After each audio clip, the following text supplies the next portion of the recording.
Bom dia a todos. O tema do nosso trabalho é um insight sobre inovação, o caminho para uma nova condução.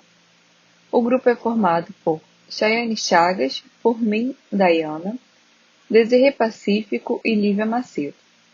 Bom, visando a discussão e identificação das inter-relações entre água, energia, alimento e o impacto das mudanças no sistema, utilizamos como ferramenta os stakeholders, que são as partes interessadas.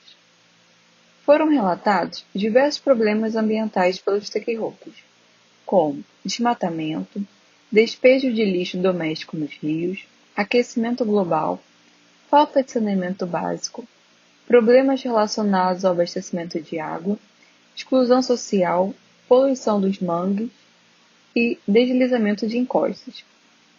Analisando as ferramentas do Nexo para o nosso trabalho, escolhemos o tema deslizamento de encostas. E por que escolhemos esse tema? Sabemos que em nosso país temos uma grande exclusão social, que leva à ocupação de áreas de risco. Somando-se as alterações que essa prática provoca nas encostas e altos índices de chuvas em determinadas épocas do ano, os deslizamentos acabam ocorrendo, levando a impactos no solo e nos recursos hídricos. Com o nosso trabalho, propomos conduzir essa problemática por uma nova condução em contato com a sociedade, avaliando as relações entre os componentes do Nexus, levando assim a uma análise mais completa e colaborativa. Como ferramenta do Nexus, utilizamos as ferramentas de entrada e saída, que nos permite inventar cenários diferentes de análise com características diferentes. Como ferramentas de entradas ou input, podemos citar os meses mais chuvosos, ocupação humana irregular e pouca infraestrutura dos locais ocupados. Como ferramenta de saídas ou output, podemos citar deslizamento de encostas, lançamento de esgoto em corpos hídricos, poluição do solo por resíduos sólidos, pessoas abrigadas e turismo afetado. O Rio de Janeiro, que graças às suas características geoambientais, precisam lidar com tragédias recorrentes todo o verão. Chuvas mais intensas acabam se intensificando, e se o poder público não investir em planejamento urbano, dificilmente isso mudará. É o que indica o estudo de mapa de vulnerabilidade da população dos municípios do estado do Rio de Janeiro frente às mudanças climáticas, desenvolvido pelo Instituto Oswaldo Cruz em parceria com a Escola Nacional de Saúde Pública Sérgio Arouca e a Fiocruz de Minas. O Rio é mostrado com a maior taxa de vulnerabilidade, seguido de Magé e Campos dos Goytacazes, todos com a média acima de 0,5, que é a média estadual para os 3 indicadores que compõem o IVG. Angra, Paraty, Petrópolis e Teresópolis são as cidades com elevada vulnerabilidade ambiental. Um município como Rio de Janeiro pode ter uma baixa vulnerabilidade social, porém possui altos índices de vulnerabilidade da saúde e do ambiente em relação a outros municípios do estado. O índice de vulnerabilidade municipal, que agrega esses 3 componentes, saúde, ambiental e social, eleva esse número. Os índices são apresentados em uma escala que varia de 0 a 1. Quanto mais próximo de 1, maior a vulnerabilidade desse município. A hidrografia também é um importante indicador, uma vez que Nova Friburgo é banhado pelas bacias do Rio Grande, Rio Bengalas, Rio Macaé, Ribeirões de São José e Capitão. Além disso, tem rios que cortam as áreas urbanas da cidade, Rio Santo Antônio e Conego. Esse fator pode contribuir para os deslizamentos de encostas, já que são áreas frágeis e sem infraestrutura, que somado a outros fatores, como chuvas, morfologia da região, pode contribuir para esses deslizamentos. Um estudo é importante para orientar políticas públicas. Ele indica onde se deve ter mais atenção em se tratando de vulnerabilidade e mudança no clima, que são os quesitos que mais se deve dar atenção em quais são os municípios mais vulneráveis. Ainda falando nos indicadores, vamos ter a dimensão ambiental. e onde no Rio de Janeiro a principal causa dos processos que vão estar gerando algum tipo de risco ambiental seria, no caso, a chuva. E conhecer bem, né, ter o conhecimento das características desse fenômeno, como, por exemplo, saber a intensidade, ter noção da localização, saber sobre a acumulação. Essas características, elas são fundamentais para se ter uma melhor redução do risco de desastres. E por esse motivo, a dimensão ambiental, ela vai estar utilizando ali o resultado de estudos que são feitos pela Fundação Instituto de Geotécnica, que é a GeoRio, que é um órgão da Secretaria Municipal de Obras do município do Rio de Janeiro. E é um órgão que é responsável pela contenção de encostas. E esse estudo em si, dando esse exemplo do município do Rio de Janeiro, ele teve o início após a ocorrência de desastres que foram relacionados a um evento de chuva intensa que ocorreu em abril de 2010. E nisso foi feito um mapeamento dessas áreas que tinham, né, uma maior suscetibilidade a ter escorregamentos ali no Rio de Janeiro. E aqui se tem um mapa que mostra a suscetibilidade a escorregamentos e foi feita uma classificação no município em 3 níveis, que seriam de risco baixo, médio e de risco alto. E sobre o índice de vulnerabilidade social e risco ambiental, que é o IVSRA, se tiveram os resultados, né, feitos através da utilização de técnicas com estatísticas e também de geoprocessamento, que foi feito entre as dimensões ambiental e socioeconômica. E aí foi feita uma identificação de quais eram as regiões de muito alta, moderada, baixa e muito baixa vulnerabilidade social e também de risco ambiental. E esse IVSRA, ele vai variar de 0 a 1, vai ter essa faixa de variação, né? Onde se tem a muito baixa, a baixa, a médio e a muito alta, que vai ir até uma faixa de até 1. E seria o resultado da média das dimensões ambiental e socioeconômica, ali do município do Rio de Janeiro. E aqui se tem um mapa que se observa os resultados desse IVSRA e também se destaca, né, os aglomerados subnormais ali do município. E como pode se esperar, as localizações vão coincidir com regiões de alta e muita vulnerabilidade, muito alta vulnerabilidade no caso. Agora nós iremos comparar os indicadores apresentados com os bancos de dados para analisarmos o que já foi feito em relação a esses indicadores. Então, desde a última maior catástrofe climática no Brasil, que foi a que ocorreu na região serrana do Rio de Janeiro em 2011, algumas medidas foram tomadas pela Defesa Civil do Estado do Rio de Janeiro. Então, pensando no indicador do índice pluviométrico, é observado que existem épocas do ano que tem maior índice de chuva.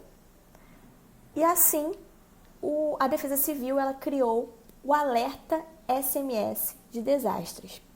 Então, como funciona? É um serviço gratuito, O morador, para se cadastrar, ele manda uma mensagem de texto para o número 40199, enviando o seu CEP. Então, através desse processo, o morador sempre vai ser alertado sobre possíveis desastres daquela localidade onde ele mora. Mas nós sabemos também que tem muitas pessoas que não têm um celular, não têm um aparelho para ter esse tipo de alerta. Então, pensando nisso, a Defesa Civil também faz o alerta por sirenes para avisar esses moradores e prevenir esses desastres. Existe outro órgão muito importante, que é o CEMADEM, que é o Centro Estadual de Monitoramento e Alerta de Desastres Naturais, que tem a missão de realizar um monitoramento meteorológico, hidrológico e geológico em caráter permanente, bem como monitoramento situacional de quaisquer incidentes ou desastres de origem natural ou tecnológica que ocorrem no estado do Rio de Janeiro. Eles também têm a missão de realizar o monitoramento dos riscos, desastres, logística de incidentes, das operações de resposta a desastres e as emergências, principalmente ligadas aos desastres de ordem natural. Então, a gente comparando com os indicadores que mostra as desordens climáticas, a geologia, a gente vê que existe já um centro, um órgão no Rio de Janeiro, que faz o monitoramento em relação a todos os indicadores que a gente apresentou anteriormente, que é o CEMADEM. E em relação ao indicador da vulnerabilidade social e de saúde, é interessante mostrar que a Prefeitura do Rio de Janeiro em 2018, criou um plano de contingência de desastres naturais na atenção primária em saúde. Então, foi visto que esses desastres, eles acabam culminando com o aparecimento de agravos e doenças. Então, é muito importante existir um guia para que esses profissionais responsáveis pela atenção primária saibam agir em situações emergenciais, em situações que ocorram desastres naturais. Então, esse guia ele é bem importante e ele foi feito para auxiliar nesses problemas emergenciais, advindos de desastres naturais. Então, é um guia muito importante para preservar as vidas, para impedir maiores problemas em relação a esses desastres. Então, nós vimos que algumas medidas já foram tomadas desde essa maior catástrofe climática, que foi em 2011.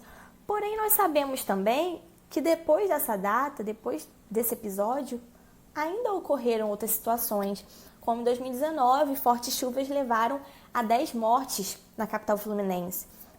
Então, vimos que existem já medidas, mas ainda podemos intervir de várias formas para evitar esse tipo de desastre. Então, nosso grupo, a gente conversando, juntamente com os stakeholders, nós elegemos que uma das intervenções mais importantes seria planejamento urbano, o poder público investir no planejamento urbano. Porque a gente sabe que no nosso país existe a realidade de que essas áreas que ocorrem deslizamentos são áreas que não chamam a atenção do capital imobiliário e assim não tem atenção do Estado. O Estado não investe em infraestrutura desses locais, em saneamento. E pessoas que não têm uma boa renda, pessoas que não têm acesso, acabam ocupando esses locais. Elas veem como se fosse o único local que elas têm como morar. Então, essas áreas não têm nenhuma assistência do Estado, acabam sendo ocupadas. E aí a gente pensa que ocorre uma sobrecarga daquele solo, dos recursos hídricos, uma poluição, porque as moradias vão sendo instaladas num local que não tem infraestrutura, o solo vai sendo sobrecarregado, não tem um saneamento, então o esgoto vai sendo jogado ali, os resíduos sólidos vão sendo jogados ali, ocorrendo uma poluição daqueles recursos naturais e também a sobrecarga do solo, que acaba culminando nos deslizamentos de encosta. Então, se tivesse um planejamento urbano, esse tipo de desastre seria muito evitado. E juntamente com isso, políticas públicas de moradia. Se tivéssemos mais políticas públicas de moradia, mais pessoas teriam acesso a uma moradia segura e não teriam que ficar ocupando esses lugares que não têm uma infraestrutura e acabam ocorrendo desastres. Então, esse tipo de intervenção seria muito importante para evitar desastres de deslizamentos de encostas. E alguma outra intervenção que a gente até vê com mais frequência é a construção de contenção de encostas. Essa mesma foi feita em Teresópolis, no Rio de Janeiro. Então, é uma medida que também auxilia na prevenção desse tipo de desastre. E uma outra intervenção que é muito importante também seria a coleta regular de lixo. Então, como a gente sabe que no nosso país é uma realidade que existem essas áreas que não têm nenhuma assistência e são muito ocupadas, a gente sabe que nos centros urbanos a coleta de lixo geralmente é regular, mas nessas áreas não é. Então, acaba acumulando lixos, resíduos sólidos, ocorrendo essa sobrecarga nessas localizações, o que acaba levando aos desastres de deslizamentos de encosta.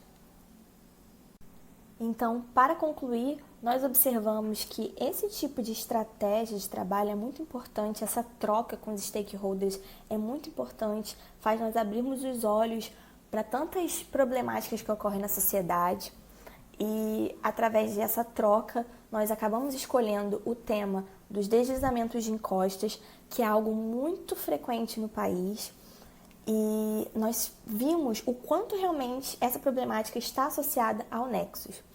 Porque o clima, as mudanças climáticas acabam contribuindo para essa problemática. E não só isso, mas toda essa questão de falta de atenção do Estado para essas áreas que ocorrem os deslizamentos. Então, falta de infraestrutura acaba tendo essa deposição dos resíduos sólidos e esgoto nessas localidades e acaba poluindo os recursos hídricos, solo. Então, isso tudo vai afetar na água e também na produção de alimentos, na produção de energia, de alguma forma vai afetar. Então, a gente vê que esse tema, ele é muito importante porque ocorre muito no nosso país e ele tem muita relação e impacto com o Nexus. Então, nós concluímos que essa abordagem do Nexus é muito interessante, de troca com os stakeholders, auxilia muito numa pesquisa mais completa e que realmente faz a gente querer se envolver e intervir de alguma forma. Então, nós vimos que é uma situação real, é uma situação que afeta muitas vidas, afeta muitas localidades e nós temos como intervir. Então, por isso que nós escolhemos essa temática e nós concluímos nosso trabalho dessa forma, que os deslizamentos de encostas, eles são uma realidade no nosso país e tem muita, muita influência em relação com o Nexus. E nós temos como intervir, se todos nós juntos, pressionarmos, nos posicionarmos para vermos mudança em relação a políticas públicas de moradia, planejamento urbano, a gente vai ver que cada vez mais medidas vão sendo tomadas e evitar esse tipo de tragédia. E por fim, aqui estão as referências bibliográficas utilizadas na construção do nosso trabalho. E nós agradecemos muito a atenção de todos vocês e desejamos que esse tema seja alertado na mente de cada um de vocês e vocês consigam avaliar o quanto é um tema importante, preocupante, que tem associação com o Nexus. E nós agradecemos muito. Obrigada.